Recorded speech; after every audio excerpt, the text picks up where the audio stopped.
हमारे घर में कोई घटना होती है तो हम सबसे पहले किसको पकड़ेंगे?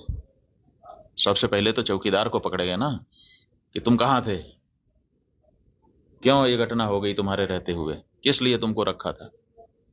लेकिन यहां नहीं ऐसा हो रहा है।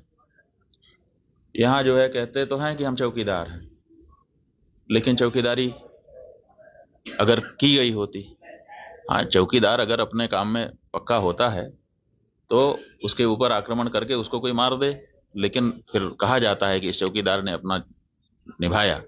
यहाँ तो कुछ पता ही नहीं है, कोई लड़ा ही नहीं उनसे, किसी ने उनको रोकने की कोशिश ही कहीं नहीं की। वो आए, घटना की, आराम से चले गए, कहीं पर उनको कोई बाधा नहीं है।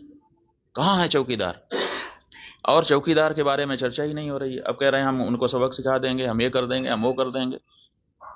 पाकिस्तान की धरती से आए थे।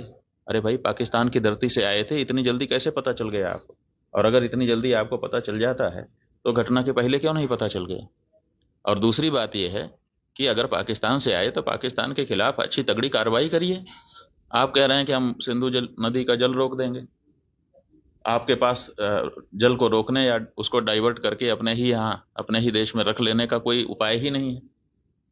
हमने विशेषज्ञों से पूछा कि अगर हम सिंधु नदी का जल पाकिस्तान में जाने से रोकना चाहते हैं तो हमारे पास क्या व्यवस्था है। उन्होंने कहा हमारे पास कोई व्यवस्था नहीं है। अगर हम आज से शुरू करें कि ऐसी व्यवस्था हम बना लें तो पैसा कितना लगेगा वो तो अभी पूछिए ही मत। अगर पैसा पर्याप्त दे दिया जाए, पैसे के कारण एक दिन भी काम ना रुके, तब भी 20 साल लगेगा, तब हम सिंधु नदी का जल रोक पाएंगे।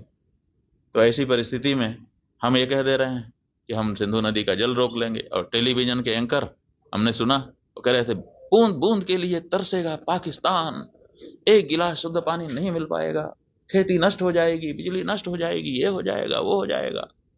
गजब बता रहे थे, ऐसा लग रहा था कि जैसे प्यास तो लग ही गई पाकिस्तान को। और इधर विशेषज्ञ बता रहे हैं कि हमारे पास पानी को रोक लेने का कोई उपाय ही नहीं है।